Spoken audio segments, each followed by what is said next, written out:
ಭೈರಾದೇವಿ ಮತ್ತು ಅಜಾಗ್ರತಾ ಬಗ್ಗೆ ನಟಿ ರಾಧಿಕಾ ಕುಮಾರಸ್ವಾಮಿ ತೆರೆದಿಟ್ಟಿದ್ದಾರೆ. ರಾಧಿಕಾ ಕುಮಾರಸ್ವಾಮಿ ಸದ್ಯಕ್ಕೆ ಭೈರಾದೇವಿ ಮತ್ತು ಅಜಾಗ್ರತಾ ಎಂಬ 2 ಚಿತ್ರಗಳಲ್ಲಿ ನಟಿಸುತ್ತಿದ್ದು, ಅವು ನಿರ್ಮಾಣದ ವಿವಿಧ ಹಂತಗಳಲ್ಲಿವೆ. ಅವರ ಇತ್ತೀಚಿನ ಹುಟ್ಟುಹಬ್ಬದ ಆಚರಣೆಯ ಸಂದರ್ಭದಲ್ಲಿ ತಯಾರಕರು ಭೈರಾದೇವಿಗಾಗಿ ಟೀಸರ್ಗಳನ್ನು ಬಿಡುಗಡೆ ಮಾಡಿದರು ಮತ್ತು ಅಜಾಗ್ರತಾಗಾಗಿ ಪೋಸ್ಟರ್ ಅನ್ನು ಅನಾವರಣಗೊಳಿಸಿದರು. ಇದು ನಟನಿಗೆ ವಿಶೇಷ ಕ್ಷಣವನ್ನು ಗುರುತಿಸುತ್ತದೆ. ಎಲ್ರಿಗೂ ನಮಸ್ಕಾರ. ನಿಮ್ಮನ್ನೆಲ್ಲ ನೋಡಿ ಬಹಳ ಖುಷಿ ಆಗ್ತಾ ಇದೆ. ಮೋಸ್ಟ್ಲಿ ಇವತ್ತು ಇವ್ರು ಇರಲಿಲ್ಲ ಅಂದರೆ ನಾನು ಇಲ್ಲಿ ಇರ್ತಿರ್ಲಿಲ್ಲ. ಯಾಕೆ ಗೊತ್ತಾ, ಒಂದು ಫ್ಲ್ಯಾಶ್ ಬ್ಯಾಕ್ ಇದೆ. 2 ನಿಮಿಷ ಟೈಮ್ ಕೊಟ್ಟರೆ ಹೇಳ್ತೀನಿ, ಜಾಸ್ತಿ ಟೈಮ್ ತಗೊಳ್ಳಲ್ಲ. ಯಾಕಂದರೆ ಎಲ್ಲ ಬೈಕೊಡ್ತಾ ಇರ್ತಾರೆ, ಇವ್ರು ಎಷ್ಟಪ್ಪ ಮಾತಾಡ್ತಾರೆ ಅಂತ. ಈ ಸಿನಿಮಾ ರಿಲೀಸ್ ಮಾಡಬೇಕು ಅಂತ ನಾನು ಪ್ಲ್ಯಾನ್ ಮಾಡಿದ್ದು ಯಾವತ್ತು ಅಂದರೆ, ಬ್ಯಾಂಗ್ಳೂರು ಏರ್ಪೋರ್ಟಲ್ಲಿ ನಾನು ಹೊರಗಡೆ ನಡ್ಕೊಂಡು ಬರ್ತಾ ಇದ್ದೆ. ಇಬ್ಬರು ಫ್ಯಾಮಿಲಿ, ಅವ್ರು ಏನಂತ ಗೊತ್ತಿಲ್ಲ, ಅವರಲ್ಲಿ ಏನೋ ಒಂದು ಪವರ್ ಇತ್ತು. ಒಂಥರ ಅವ್ರನ್ನ ನೋಡುವಾಗ ನನಗೆ ಅವ್ರ ಮಾತನ್ನ ಕೇಳಿ, ಅಯ್ಯೋ ಇವರು ಎಷ್ಟೊಂದು ನನ್ನ ಮೇಲೆ ಅಭಿಮಾನ ಇಟ್ಕೊಂಡಿದ್ದಾರೆ, ಪ್ರೀತಿ ಇಟ್ಕೊಂಡಿದ್ದಾರೆ ಅಂತ ಅವ್ರ ಮಾತಲ್ಲಿ ನನಗೆ ಗೊತ್ತಾಯಿತು. ಅವ್ರು ಮೀಟ್ ಮಾಡಿ ಬಂದಾದ್ಮೇಲೆ ಮನೆಯಲ್ಲಿ ನಾನು ಒಂದು ರಾತ್ರಿ ಎಲ್ಲ ಯೋಚನೆ ಮಾಡಿದ್ದೀನಿ. ಹೌದಲ್ವಾ, ನಾನೊಂದು ಒಳ್ಳೆ ಸಿನಿಮಾ ಮಾಡಿದ್ದೀನಿ, ನನಗೆ ಯಾಕೆ ಅದು ರಿಲೀಸ್ ಮಾಡೋಕ್ಕಾಗ್ತಾ ಇಲ್ಲ? ಯಾಕಂದರೆ ಈ ಭೈರಾದೇವಿ ರಿಲೀಸ್ ಮಾಡೋಕ್ಕೆ ಬಹಳ ಅಡೆತಡೆಗಳು ಬರ್ತಾ ಇತ್ತು. ಏನೇ ಮಾಡಿದ್ರು ರಿಲೀಸ್ ಮಾಡಬೇಕು ಅನ್ಕೋಬೇಕಂತ ಶೂಟಿಂಗ್ ಹೋಗುವಾಗ ಬಹಳಷ್ಟು ತೊಂದರೆಗಳನ್ನ ನಾವು ಫೇಸ್ ಮಾಡಿದ್ದೀವಿ. ಹಾಗೆ ರಿಲೀಸ್ ಮಾಡಬೇಕು ಅನ್ನೋ ಟೈಮಲ್ಲೂ ಕೂಡ ತುಂಬ ತೊಂದರೆಗಳು ಬರ್ತಾ ಇತ್ತು. ಸೊ ನಾನು ಅಂದ್ಕೊಂಡೆ, ಸರಿ ಯಾವಾಗ ಟೈಮ್ ಸಿಗುತ್ತೆ ನಮಗೆ ಆ ಟೈಮಲ್ಲಿ ರಿಲೀಸ್ ಮಾಡೋಣ ಅಂತ ಯೋಚನೆ ಮಾಡ್ತಾ ಇದ್ದೆ.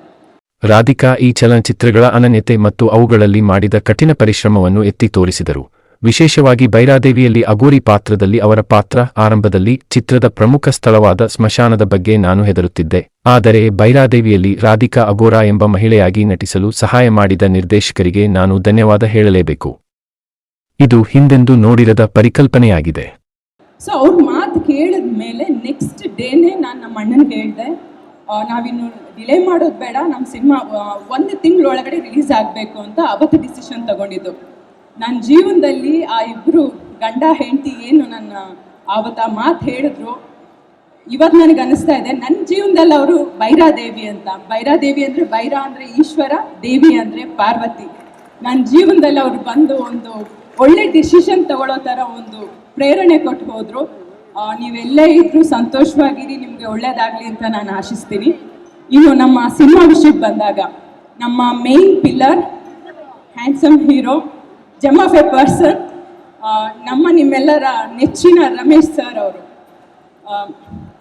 ಈ ಸಿನಿಮಾದಲ್ಲಿ ಒಂದು ಅದ್ಭುತವಾದಂಥ ಒಂದು ಪಾತ್ರ ಮಾಡಿದ್ದಾರೆ. ಪಾತ್ರದ ಬಗ್ಗೆ ನಾವು ಯಾರು ಇವತ್ತು ರಿವೀಲ್ ಮಾಡೋಕ್ಕಾಗಲ್ಲ. ಬಟ್ ಅವ್ರು ಈ ಸಿನಿಮಾ ಒಪ್ಕೊಂಡಿದ್ದಕ್ಕೆ ಇವತ್ತು ಭೈರಾದೇವಿ ಅನ್ನೋ ಒಂದು ಸಿನಿಮಾ ನಾವು ಸ್ಟಾರ್ಟ್ ಮಾಡಿದ್ದು. ಅವ್ರು ಡೇಟ್ ಕೊಡದೇ ಇದ್ದಿದ್ರೆ ಮೋಸ್ಟ್ಲಿ ನಾವು ಈ ಸಿನಿಮಾ ಮಾಡ್ತಾ ಇರಲಿಲ್ಲ. ಯಾಕಂದರೆ ಅಷ್ಟು ಅದ್ಭುತವಾದಂಥ ಪಾತ್ರ ನಿಮ್ಮದು, ನೀವೇ ಬೇಕಿತ್ತು ಆ ಪಾತ್ರಕ್ಕೆ. ನಮ್ಮ ಶ್ರೀಜಯ್ ಅವರು ಅದೇ ಹೇಳ್ತಿದ್ರು, ರಮೇಶ್ ಸರ್ ಇಲ್ಲ ಅಂದರೆ.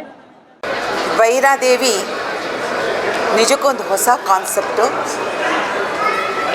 ಬಹುಶಃ ನಾನು ಇಂಡಸ್ಟ್ರಿಗೆ ಬಂದು ಇಷ್ಟು ವರ್ಷ ಆಯಿತು, ಈ ಥರದೊಂದು ಸಿನಿಮಾ ಖಂಡಿತವಾಗ್ಲೂ ನೋಡಲಿಲ್ಲ. ಒಂದು ಹೊಸ ಅನುಭವವನ್ನು ಕಟ್ಟಿಕೊಡುತ್ತೆ. ರಾಧಿಕಾ ಅಂತೂ ಅದ್ಭುತವಾಗಿ ನಟಿಸಿದ್ದಾರೆ. ರಮೇಶ್ ಅರವಿಂದ್ ಅವರು ಪ್ರತಿಯೊಬ್ಬರು, ಪ್ರತಿ ಕ್ಯಾರೆಕ್ಟ್ರು ಹೊಸತನ ಇದೆ. ಎಲ್ಲರೂ ನಾವು ಭೈರವನನ್ನು ಕಂಡಿದ್ದೀವಿ, ಅಘೋರಿಗಳನ್ನು ಕಂಡಿದ್ದೀವಿ, ಆದರೆ ಭೈರವಿಯನ್ನು ಕಂಡಿರಲಿಲ್ಲ. ಭಾಳ ಚೆನ್ನಾಗಿ ಮಾಡಿದ್ದಾರೆ. ಒಂದು ಮೈ ರೋಮಾಂಚನ ಆಗುತ್ತೆ. ಥಿಯೇಟ್ರ್ ಒಳಗಡೆ ಬರಬೇಕಾದ್ರೆ ಅದ್ರ ದೃಶ್ಯ ಪ್ರಾರಂಭ ಆಗೋದೇ ಅದ್ಭುತವಾಗಿ ಪ್ರಾರಂಭ ಆಗುತ್ತೆ. ಕೊನೆ ಕೂಡ ಅಷ್ಟೇ ಸುಂದರವಾಗಿದೆ.